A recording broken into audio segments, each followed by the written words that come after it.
Here's a fact for you. Dribbling was not allowed or even intended to be part of the game of basketball.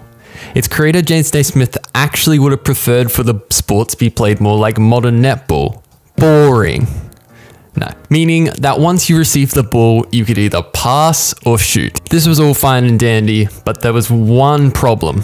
His initial rule set was not correctly laid out, and one Yale team in 1897 realized there was no rule against passing to yourself, literally creating dribbling. However, there would never be a good story without conflict, and Naismith and the league, in an attempt to cover up this oversight, put rules into place against dribbling. However, there was one small problem with this plan. They didn't account for the fact that players and fans actually liked dribbling. So after much pressure, 4 to 12 years later, depending on your source, the league allowed unlimited dribbles into the sport for the first time. But this development still came with a catch. If you've ever seen 60 players play in the league, like Bob Cousy, and you're anything like me, when you're watching them dribble with their head bent down, back facing the basket, no threat to create space or score, you sit there wondering like, how is this the best ball handler in the league? But here's the thing, they weren't dribbling like this for fun or because they thought it was the most effective method.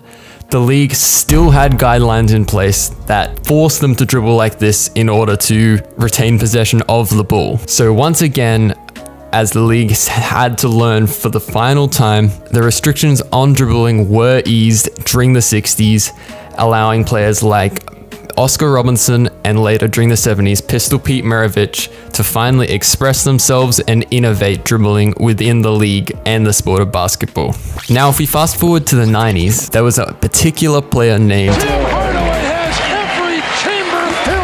This man took the league by storm with his ball handling ability, in particular his crossover, allowing him to create space and be more effective than anyone thought as a smaller player on the court. You can see how he directly created the blueprint and a pathway for many of the smaller modern guards that are in the league today. Steph Curry's numbers, impact, and the eye test, unless you're a huge Rayon fan, all tell us that he is the greatest shooter of all time. However, there are many other categories within basketball up for debate, such as greatest defender, greatest finisher, greatest passer, or the topic of this video, the greatest handles of all time. However, the reason you can have a debate is because these topics are opinion based. But in order to use math, which I'm sure is a popular subject among sports fans, you need to be able to make a subjective thing objective. The way I'm choosing to do this is to measure specific moments where a player breaks someone's ankles, crosses them up, or just creates a lot of space. The really fun thing about mathematically proving something and taking the bias out of it is that maybe one of the players that are continuously in the ball handling debate may reinforce their ranking, or maybe a new player may join a debate through this. So I'm just going to quickly put this here at the start of the criteria. There is a timestamp in the corner if you just want the answers from this video and don't care about the factors that need to be considered when making these measurements and how I actually did these measurements. 10 seconds, Ja down the lane, off the clips and in with 7 seconds remaining. Tied at 120 and Brooklyn calls for... When trying to be objective, it is important to establish criteria. As of course it's unrealistic for me to have seen every play of every player's career in NBA history and determine which ones are valid for this video, I've decided to limit the criteria to 20 players, all with 5 clips each.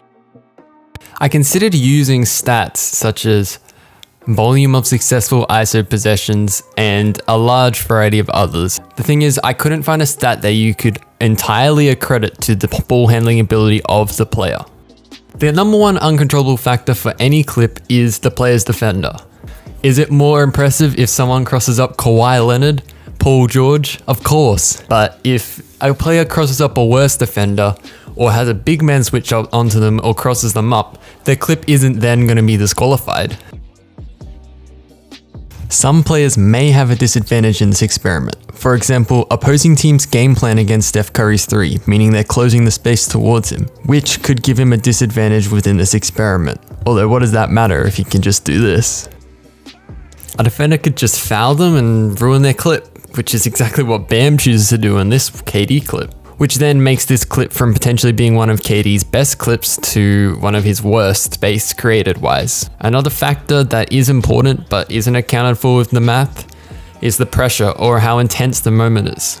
Of course, Michael Jordan's crossover and game winner in the Game 6 of the NBA Finals in order to complete a three-peat, cap off the end of his career, and win his 6th ring is much more important than some random clip in the first quarter halfway through the regular season. However, they are still weighted exactly the same within this experiment. Another small thing is it doesn't account for whether the player makes the shot or not. Going back to the Steph Curry example, this only accounts for the space a player creates from their immediate defender, and not all of the space that players like Steph Curry infamously creates from his triple teams for his teammates. And finally, one controllable factor that actually does benefit the offensive player is some defensive players ice screens, go under screens, or try and force players certain directions. They're not getting their clip disqualified for this unless it's a complete switch. In some of the clips, this does give the players a little bit more space. And I thought the funniest one was Bruce Brown kind of tries to switch here, but he doesn't really, so I'm going to count it. But he gets his ankles broken with this mean pass fake from Trae Young. Beyond the arc measurements, just because of the way the court is made, may be slightly less accurate as there are less lines to use for a reference out there. Obviously for players standing near the hash, it's not too bad or decently close to the line, but anything in between those two areas may be slightly less accurate.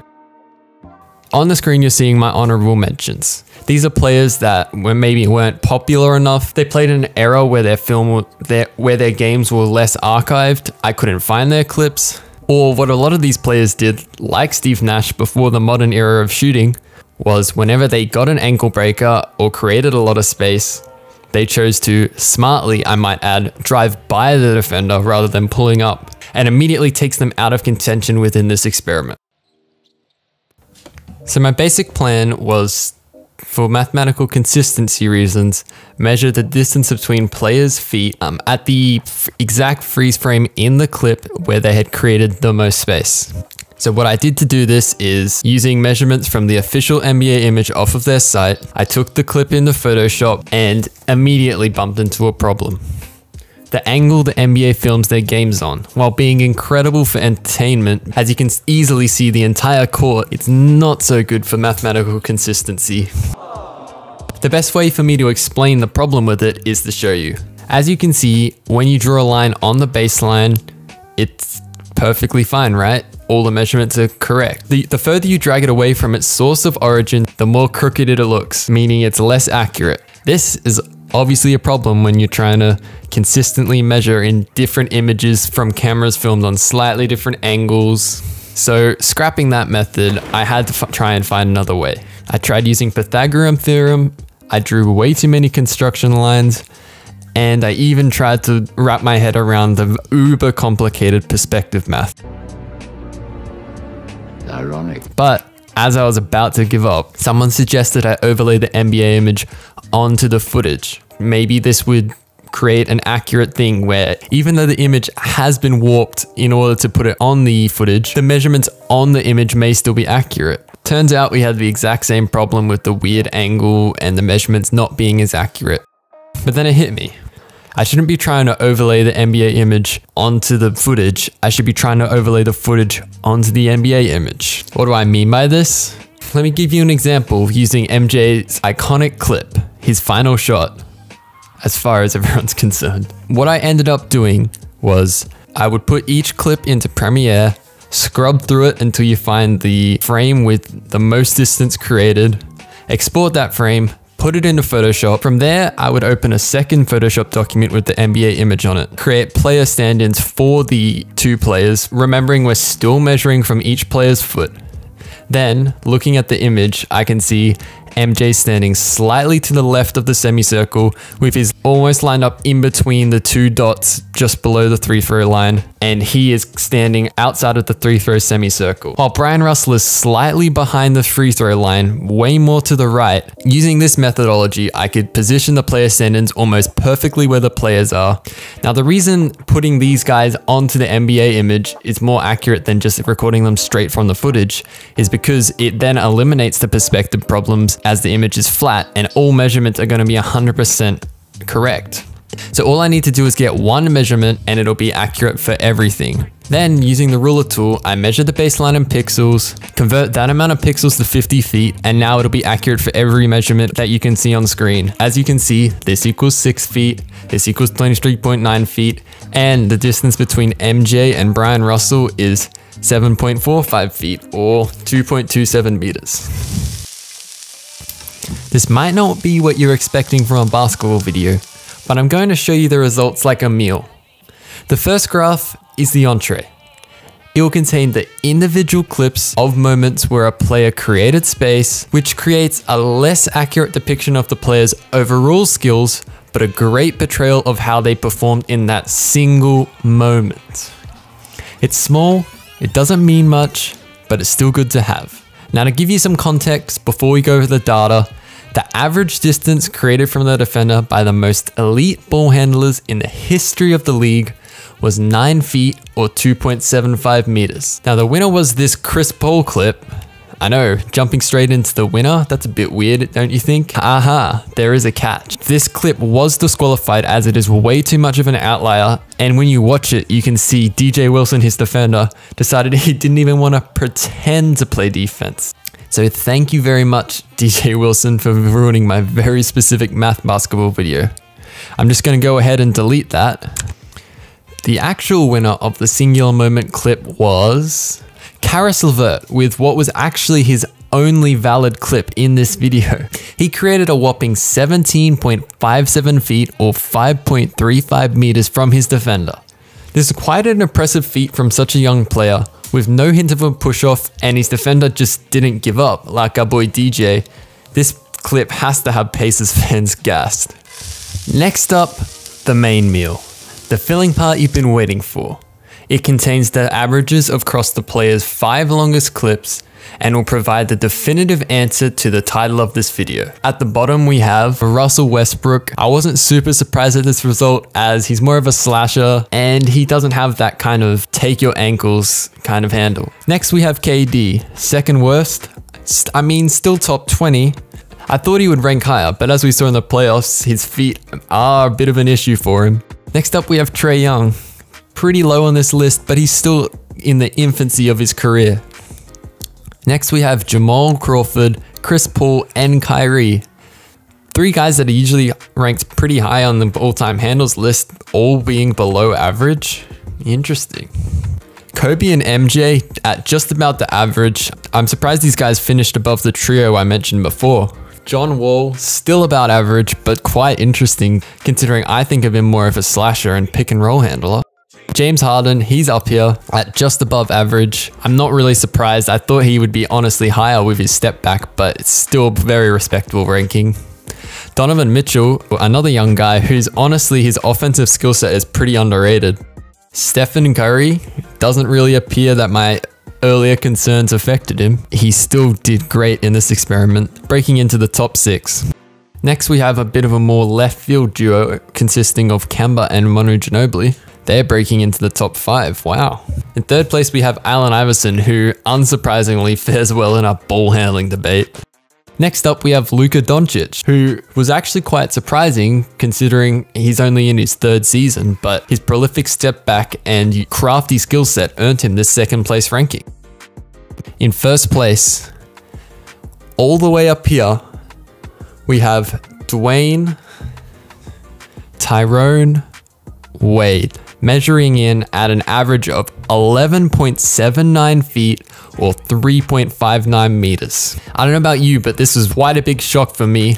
Like, I know Dwayne Wade is a solid handler, but I was leaning more towards guys just because of the nature of this experiment, like Luka, Harden, or Tatum, because of their step backs creating so much space. But After seeing this result, I did go back and watch a bunch of his clips, and I can see how he ranked that high. Just the combination of his speed, touch, jump shooting, and tight handle was just a nightmare for defenders to guard. And if he got one step on you, you were running to close that space, and all he had to do was one little snatch, and he's got all of this space. Also, the longevity of his career contributed with the volume of clips they had to pick from. Congrats to Dwayne Wade, he topped everyone by quite a large margin as well.